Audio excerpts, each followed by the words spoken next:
Hi అందరికీ వాళ్ళ మా వియాన్ కన్నా ఫస్ట్ బర్త్డే అప్పుడే నా చిన్నోడు పుట్టి 1 ఇయర్ అయిందా అనిపిస్తుంది. మీరందరూ మీ బ్లెస్సింగ్స్ని విషెస్ని కమెంట్ రూపంలో తెలియజేయండి. ఈ 1 ఇయర్ పోస్ట్ పార్టమ్ ఫేజ్ అనేది హార్డ్ అనే చెప్పుకోవచ్చు. నేనైతే ప్రెగ్నెన్సీతో ఉన్నప్పుడు డెలివరీ అయితే ఏ ప్రాబ్లమ్స్ ఉండవు, మంచిగా బేబీని చూసుకుంటూ ఉండొచ్చు అనుకున్నా.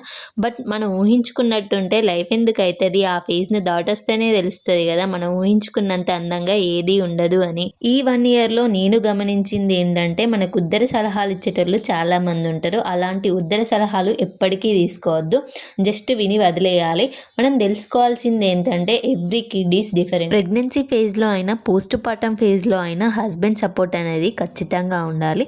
బర్త్డే కాబట్టి అందరం కలిసి గుడికి వెళ్ళుండే నాకెందుకో పిండి దీపాలు పెట్టాలనిపించింది. అందుకే ఇంటి దగ్గర నుండి పిండి దీపాలు ప్రిపేర్ చేసుకొని వచ్చి ఇలా గుడిలో పెట్టినుండే. అలా వెంకటేశ్వర స్వామిని దర్శనం చేసుకొని ఇంటికి వచ్చినుండే.